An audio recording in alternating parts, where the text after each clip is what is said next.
અંકલેશ્વરમાં મહોરમ પર્વ નિમિત્તે પોલીસ સ્ટેશન ખાતે શાંતિ સમિતિની બેઠક યોજાઈ। અંકલેશ્વર પંથકમાં હાલ મુસ્લિમ બિરાદરો દ્વારા મહોરમ પર્વ નિમિત્તે તાજિયાની તૈયારીઓ જોરશોરમાં ચાલી રહી છે।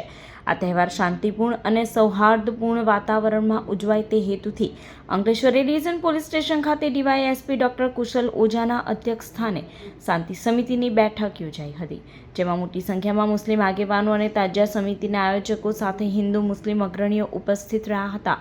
કાયદો અને વ્યવસ્થા જાળવવા તેમજ ટ્રાફિક અને સુરક્ષાને ધ્યાનમાં રાખીને આયોજકોને જરૂરી સૂચનો આપવામાં આવ્યા હતા।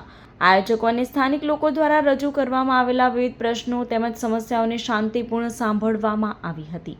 પોલીસ તંત્ર દ્વારા તેના ત્વરિત અને હકારાત્મક નિકાલની ખાતરી આપવામાં આવી હતી।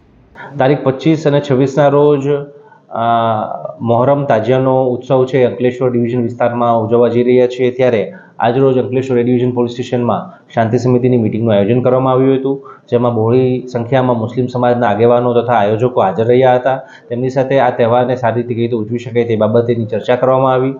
આજરોજ અંકલેશ્વર શહેર એ ડિવિઝન પોલીસ સ્ટેશન ખાતે વિભાગીય પોલીસ વડા શ્રી ડૉક્ટર ઓઝા સાહેબ અને પોલીસ ઇન્સ્પેક્ટર ચાવડા સાહેબની અધ્યક્ષતામાં તાજિયા કમિટી, તાજિયા આયોજકો અને શાંતિ સમિતિની એક બેઠક યોજાઈ, જેમાં આવનાર તહેવાર મહોરમ પર્વ નિમિત્તે વિસ્તૃત ચર્ચાઓ કરવામાં આવી